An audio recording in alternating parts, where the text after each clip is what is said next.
آقا یہ کیا ابی ذر غفاری آ رہے ہیں؟ جبریل نے کہا حضور سے کہ حضور کیا یہ ابی ذر غفاری آ رہے ہیں؟ تو میرے آقا فرماتے ہیں تم تو آسمانی ہو اور یہ زمینی، تمہیں ان کے بارے میں کیسے معلوم ہوا؟ کیا تم ان کو پہچانتے ہو؟ تو جبریل علیہ السلام کا جواب سنو، وہ کہتے ہیں حضور زمین والوں سے زیادہ آسمان والے ان کو پہچانتے ہیں۔ اپنے باپ کی بات کروں یا آپ کے باپ کی بات، تو میرے شہرتوں کے اس وجود کو دفن کر دیجیے۔ میں بات وہاں کی کر رہا ہوں جو تمام باتوں کی قبولیت کا سبب بن سکتا ہے۔ فرماتے ہیں میرے آقا جبریل کیا تم ان کو جانتے ہو؟ تو جبریل کہتے ہیں کہ حضور ان کو زمین والوں سے زیادہ آسمان والے جانتے ہیں۔ آسمان پر ان کے نام کا بگل بجایا جا رہا ہے، آسمان پر ان کی عظمتوں کے سکے رائے ہیں، آسمان پر فرشتے ان کا نام سن کے ایک دوسرے سے بغلگیر ہوتے ہیں، مبارکباد پیش کرتے ہیں۔ اتنا کہہ کے جبریل چلے گئے، حضور تنہا بیٹھے ہوئے تھے۔ اچانک ابی ذر غفاری حضور کے قریب آ گئے۔ میرے آقا فرماتے ہیں ابی ذر، جی حضور۔ فرمایا بیٹھ جاؤ۔ جب بیٹھ گئے تو میرے آقا فرماتے ہیں ابی ذر غفاری، جی۔ میرے آقا فرماتے ہیں جبریل نے تمہاری بڑی تعریف کی ہے، وجہ بتاؤ۔ میرے آقا فرماتے ہیں جبریل نے تمہاری بڑی تعریف کی، کیا کرتے ہوتے ہو تنہائی میں؟ تمہارے کون سے نیک ہیں کام ہیں کہ جس کی وجہ سے تمہاری بڑی شہرت ہے آسمانوں میں؟ تو کہتے ہیں کہ ابی ذر غفاری حضور یہ سب آپ کے قدم کر سکتا ہے، یہ سب آپ کے قدوم میمنت لزوم کی برکت ہے حضور، میں خوش نہیں ہوں، آپ کی وجہ سے لوگ مجھے جانتے ہیں۔ میرے آقا فرماتے ہیں وہ وجہ بتاؤ جس کی وجہ سے تمہارا نام آسمانوں پر سنیں، وہ بتاؤ وہ تو وہ کہتے ہیں حضور میں کیا بتاؤں؟ فرماتے میرے آقا نہیں بتاؤ۔ اب ایک جملہ کہا ابی ذر غفاری نے، فرماتے حضور آپ کے صدقے بتا دوں وجہ کیا ہے؟ میرے آقا فرماتے بتاؤ۔ تو ابی ذر غفاری فرماتے ہیں کہ میرے اندر ایک خوبی ہے، میں دنیا کے ہر انسان کو اپنے سے بہتر سمجھتا ہوں۔ یہی ہے حضور کی تعلیم میرے بھائی۔ اللہ اکبر، اللہ اکبر۔ ڈاکٹر ضمیر صاحب نے مجھے کہا ان کو نہیں معلوم ہے کہ میں کیا کہتا ہوں، لائق ظلم نہیں مستحق نار ہوں میں، جس کو دوزخ بھی نہ پوچھے وہ گنہگار تھا۔ حضرات شہرتوں کی بنیاد پر کوئی بخشش نہیں پا سکتا جب تک رب کا فضل نہ ہو جائے، اور رب کے فضل کے لیے تیاری کرنی، اور یہ تیاری بھی توفیق خداوندی کا نام، سمجھے؟ میرے آقا فرماتے ہیں جبریل کیا بولے؟ کہتے ہیں کہ حضور دنیا میں ہر انسان کو اپنے سے بہتر سمجھتا ہوں اور اپنے آپ کو ہر انسان سے کمتر سمجھتا ہوں۔ میرے آقا فرماتے ہیں ابی ذر تو نے اپنے آپ کو اتنا گرا دیا کہ تمہیں رب نے آسمانوں پر بلند کروا دیا ہے۔ یہ حضور کے وہ خاص اصحاب صفہ کے پاکیزہ بازوؤں کا حصہ ہے۔ آج جن کے نام سے ان مبارک شخصیتوں نے یہ مبارک محفل کروائی ہے، دعا کریں کہ ان کے قدم کی برکتیں، ان کے زہد کا صدقہ، ان کے کردار، ان کی مفلسی کے سائے میں اللہ ہماری امیری کو غلامی کی حیثیت سے رہنے کی توفیق عطا فرما دے، اور ان کے دل میں جو حضور کی محبت تھی، جو وہ حضور کو تکا کرتے تھے، جو وہ حضور کو دیکھا کرتے تھے، پروردگار عالم ان کو اس مبارک لمحے کے صدقے میں جو فیض ملا ہے اس کا حصہ ہمیں بھی مل جائے، آمین کہتے ہیں۔ ہر وقت حضور کے چہرے کو دیکھا کرتے تھے آپ اصحاب صفہ، ہر وقت حضور کے چہرے کو دیکھا کرتے تھے۔ مصباح صاحب ڈاکٹر صاحب ایک بات بتا دوں، حضور کے چہرے کے بارے میں سن لیں، حضور کے چہرے کے بارے میں، اس کے بعد دعا کریں میری آپ کی ملاقات میدان محشر میں، سمجھے؟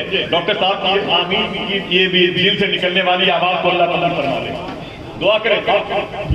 دیکھیں حضرت میری بات سنیں آپ، حضور کے چہرے کو اصحاب صفہ کے لوگ تکا کرتے تھے، اصحاب صفہ کے لوگ تکا کرتے تھے، وہ جانتے ہیں کہ یہ وہ چہرہ ہے جو سارے چہروں کا بادشاہ ہے۔ حضور کی بیوی امی عائشہ فرماتی ہے کسی نے پوچھا تھا کہ حضور کا چہرہ کیسا تھا، تو کہتی ہے کہ حضور کے چہرے کو دیکھنا ہو تو قرآن دیکھ لیا۔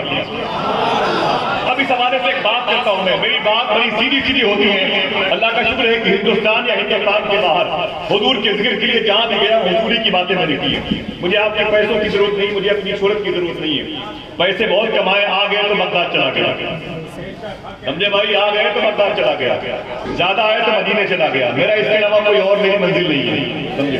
اب یہ لاک ڈاؤن کی وجہ سے بغداد سے نہیں جا پایا ہوں، افسوس ہوتا ہے، پھر سوچتا ہوں کہ قید سرکار کی سیرت نہیں جا سکتی، صرف الفاظ سے مدحت نہیں کی جا سکتی.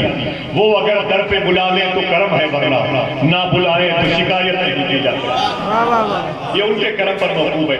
سنیں میرے آقا کے حسن کے بارے میں. آپ نے بتایا نہیں اپنے بچیوں کو جو موبائل کے سہارے سے سوتے ہیں، جو موبائل کے سہارے سے اٹھتے ہیں. صوفی سلطان یہ فرماتے ہیں کہ تمہارے بچوں کے ہاتھ میں 50,000 کی موبائل ہے، انگلیوں میں موبائل قید ہے، اور تمہارے بچے انگلانی تصویریں دیکھتے رہتے ہیں. انگلیاں تھک جاتی ہیں، موبائل گر جاتا ہے، بچے سو جاتے ہیں. صوفی صاحب فرماتے ہیں تمہارے بچے تو سو جاتے ہیں، لیکن رات بھر مدینے میں حضور تیرے درود کا انتظار کرتے رہتے ہیں. کتنا انتظار کروائے گا حضور کو؟ کتنا انتظار کروائیں گے حضور کو؟ دعا کریں اللہ ہمیں حضور پر درود پڑھنے کی توفیق مل جائے. ادب سے بیٹھے، شاید یہ بات آپ کے دل کو چھو جائے. اجازت ہے آپ. حضور کے چہرے مبارک کے حوالے سے، جس کو یہ اصحاب صفہ تکا کرتے تھے، وہ چہرہ کیسا تھا؟ بغداد شریف کی زمین میں. کہاں کی؟ زور سے بولے بھائی، اونچی بولے. میں نے ایسے شہر کا نام لیا جس کے بارے میں صوفیہ کہتے ہیں جس کی دعائیں قبول نہ ہو، بغداد کی مٹی اٹھا کے دعا کریں اللہ اس کی دعائیں قبول کر لے گا.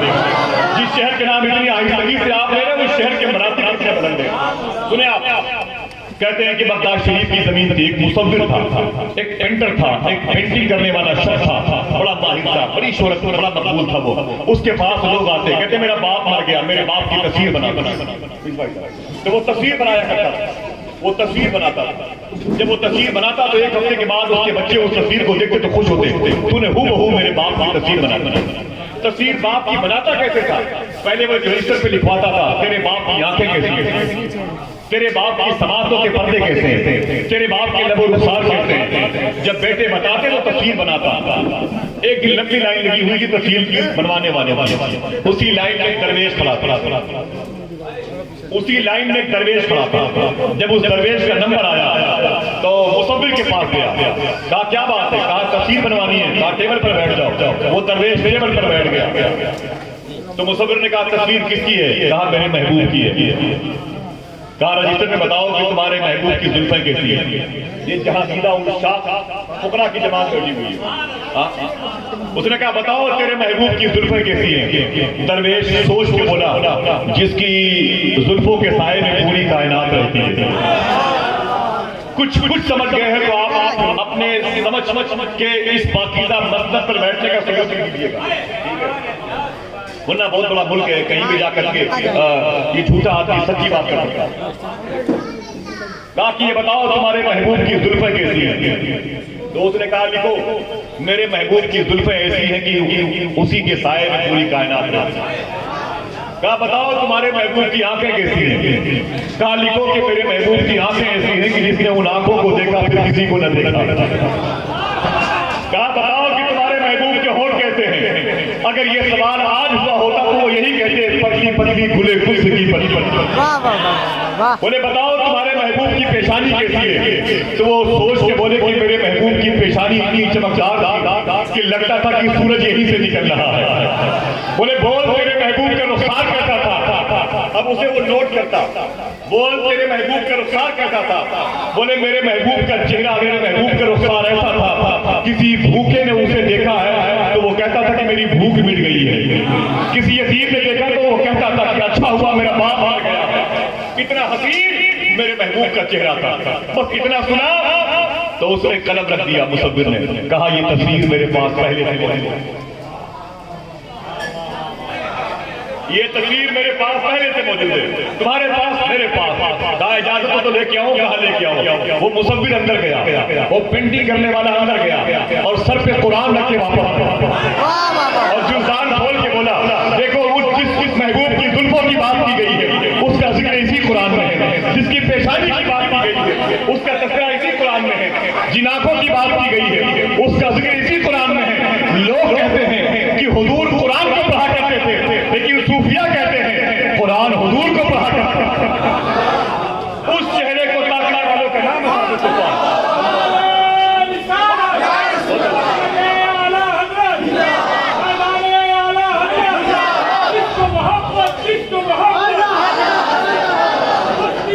بہت بہت شکریہ آپ سب کا.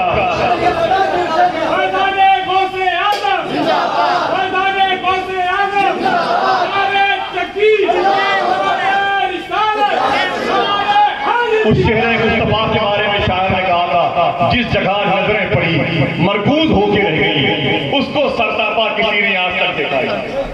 وہ ذات ذات مصطفیٰ کی تھی، آتے حضور کے لیے ہیں، سماعتیں حضور کے لیے ہیں، پلکیں حضور کے لیے ہیں۔ بڑے ادب اور احترام کے ساتھ میں آئیے، 25 سالہ سوار میں جس کے ساتھ میں نے دن گزارے، راتیں گزاری، شامیں گزاری، صبحیں گزاری، وہ لہجہ آپ کے شہر کا نہیں، آپ کے محلے کا ہے، جس نے یہیں سے اپنے آپ کو نکالا اور پورے ہندوستان کی باوقار نعت کے مشاعروں کی نشست میں نعت کے مشاعروں کی فضا کو مقدر ہونے سے بچانے کے لیے شاعر اسلام محمد علی طاری کلکتنی کے پیکر میں دھوم مچا دی ہے۔ استقبال کر لیا جائے اور ساتھ ساتھ اپنے آپ قلب کی طرف دیکھیں، آپ سے انہی قلوب پر حکومت کرنے والا شہر کلکتہ کا وہ شاعر جسے دنیا شہنشاہ زمینوں جناب اسد اقبال کلکتوی کے نام سے جانتی ہے۔ نعرہ تکبیر، نعرہ رسالت، اصحاب صفہ کانفرنس، اصحاب صفہ کانفرنس۔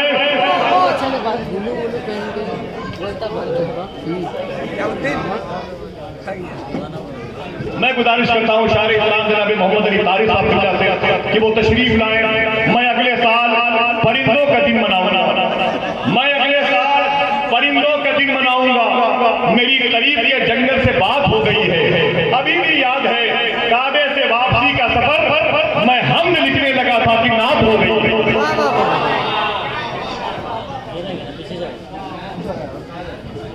کیا تقریب ہے